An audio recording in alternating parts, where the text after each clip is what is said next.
O nosso entrevistado é Marco Flávio Rezende. O Marco já passou pelo IPEA, voltou para Minas Gerais, que é a sua terra, foi para o CDPLA, aqui da Universidade Federal de Minas Gerais, foi vice-presidente da Associação Keynesiana Brasileira.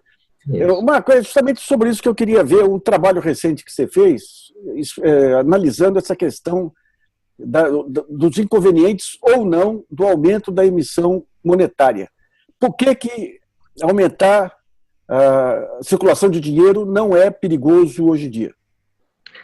Quando você tem uma recessão muito grande, como a que a gente vai ter, né, todos os analistas são unânimes em dizer que a recessão virá e será muito grande, você não tem problema com a emissão de moeda, porque a inflação ela pode vir por dois canais, né, além do choque de oferta, além desse choque, você tem outros dois canais que podem gerar inflação, que é uma inflação de demanda ou então pelo canal de expectativas, né?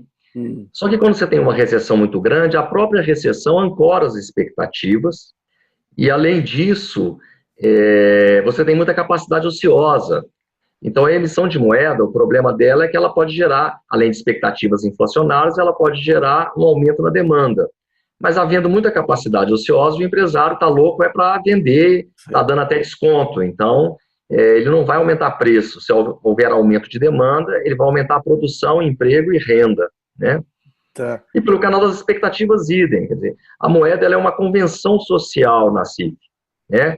Ela é necessário ter uma crença compartilhada de que a moeda não vai perder seu valor.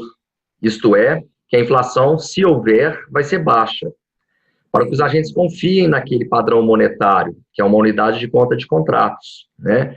Então, quando o governo emite muita moeda, essa crença compartilhada que a moeda perderá seu valor, pode levar os empresários a procurarem se antecipar a isso, reajustando preços, e os demais agentes da economia correrem para, em vez de ficar com a sua riqueza na forma de moeda, correrem e comprarem ativos, bens, serviços. Então, tudo isso gera inflação. Comprar dólar, né? Mas, com a recessão que vem pela frente, ninguém acha que a moeda vai perder valor. Essa crença compartilhada não vai se desfazer. Provavelmente, a crença é que vai ter uma inflação muito baixa, se bobear, quem sabe, até uma deflação, dependendo do tamanho da recessão que vem aí.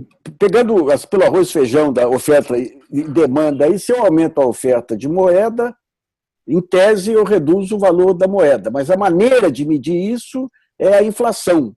Então, se não tem inflação, significa que a moeda não se desvalorizou. Essa é a lógica. Essa é a lógica. E ela não tem por que se desvalorizar, porque uma das maneiras dela se desvalorizar é quando esse excesso de moeda, que vem da emissão, se transforma em demanda e a produção não reage. O empresário aumenta preço ao invés de aumentar a produção e o emprego. Tá. Só que isso não acontece num contexto de muita capacidade ociosa e, portanto, num contexto recessivo, que gera capacidade ociosa. Então, não há esse perigo. O outro perigo é o canal das expectativas, mas ninguém espera, com a recessão que vem pela frente, ninguém espera haver perda de valor da moeda, isto é, inflação. Então, eu acho que esse risco está longe. Quer dizer que o termômetro aí é o nível de emprego e o nível de utilização da capacidade instalada. É isso aí.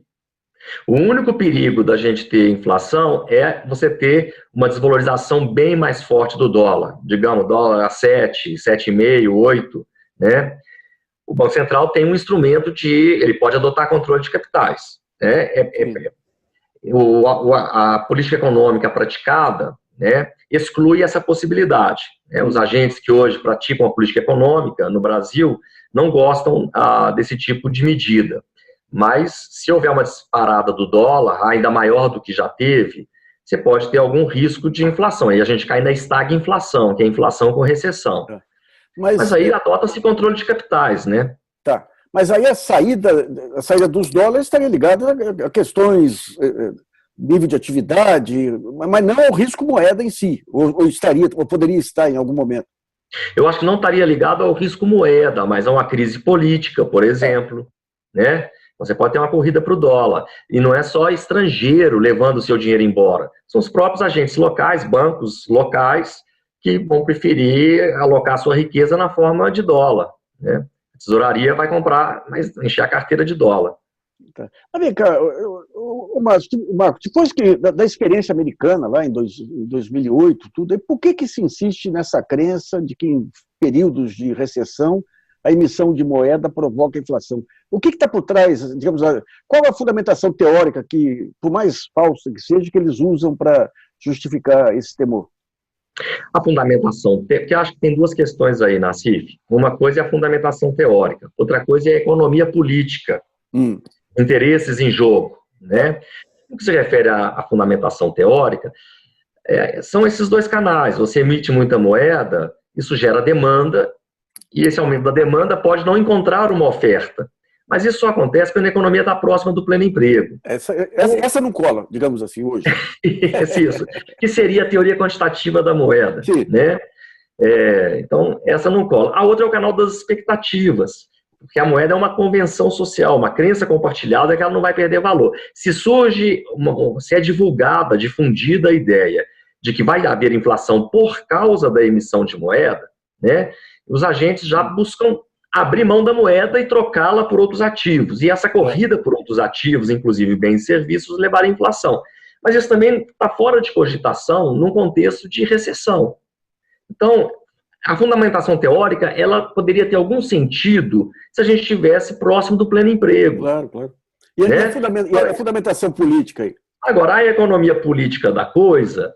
Bom, primeiro, hoje tem uma financiarização muito grande da economia, né? E toda empresa, mesmo aquela que está no setor produtivo, ela tem um braço financeiro grande. E ganha também por meio, no âmbito da dimensão financeira da economia, né? E os agentes querem garantir o pagamento de juros. Se você emite moeda, você reduz a demanda por títulos públicos, reduzindo a demanda por títulos públicos, cai os juros, é isso? Se você emitir moedas, você pode até ter uma redução de demanda, as pessoas ficar com medo e vender títulos e buscar dólar, buscar outros ativos, é possível. E aí cai o preço do título, sobe juros nesse caso. Né? Não, mas o que eu digo é o seguinte, se o governo vai colocar moeda, significa que ele vai emitir menos dívida. Sim. Vai ter menos dívida para girar. Isso. Também. Também. Mas você tem razão. Mas, além disso, os agentes querem que o governo seja o mais ortodoxo possível.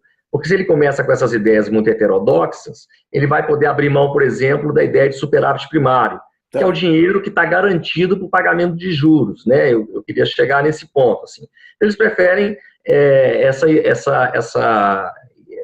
difundir a ideia de que qualquer mexida nessa estrutura, onde o Banco Central tem que economizar juros, então tem que ter meta de superávit primário, meta de inflação, a preocupação do Banco Central é basicamente com preços, ele não deve ter preocupação com emprego e crescimento, porque o objetivo último é garantir o pagamento dos credores da dívida pública, né?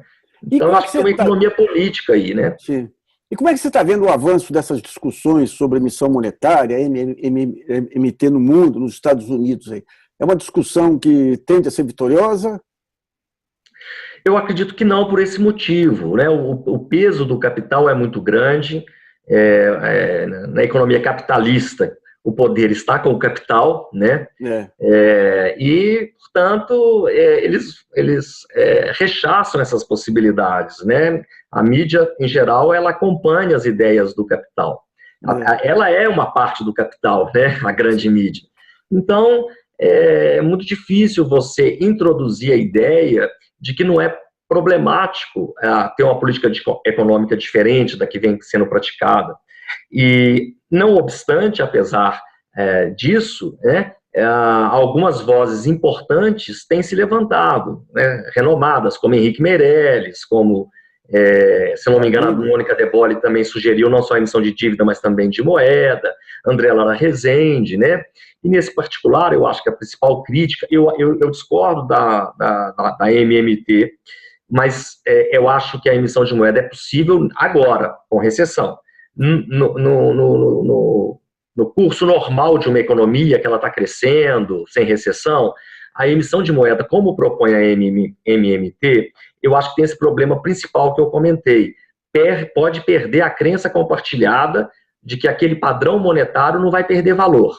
Tá. E aí as pessoas vão correr para outros ativos e isso vai gerar inflação. Mas isso quando a economia não está em recessão, né? Uma segunda crítica feita à MMT importante é o problema que tem os países periféricos, né, que não emite dívida na sua própria dívida externa na sua própria moeda, né? E aí a moeda principal é o dólar. Então, se começa a ter muita emissão de moeda e uma preocupação que isso pode gerar inflação, vai ter corrida para o dólar, né? Nos Estados Unidos isso não é problema, eles emitem dólar, né? O euro também é importante, é uma moeda forte também e tal. Mas nas economias periféricas ainda tem esse problema também da MMT. Só que no momento, dada a recessão que já estamos entrando nela e que vai crescer, vai aumentar, eu não vejo problema nenhum em emitir moeda e, ironicamente, né, Nassif, vai acalmar o mercado, na minha opinião. Sim. O mercado vai dizer, bom, o governo está fazendo alguma coisa que vai ter impacto positivo, está colocando dinheiro na mão das pessoas e dinheiro na mão das empresas. Não é emitir moeda, no meu entender, para executar as políticas tradicionais. Elas são importantes como investimento em infraestrutura, só que o prazo para isso aí rebater na economia é longo. As empresas precisam de dinheiro agora em abril e agora em maio, pequenas e médias empresas, para pagar a conta, né? Então, o dinheiro tem que ser emitido e colocado na mão das empresas, na mão das pessoas, trabalhadores e desempregados. Mas, por enquanto, o governo está relutando em fazer isso, né? Tá joia, Marco. Obrigado aí, viu? Eu que agradeço, Nassif. Um abração aí. Outro.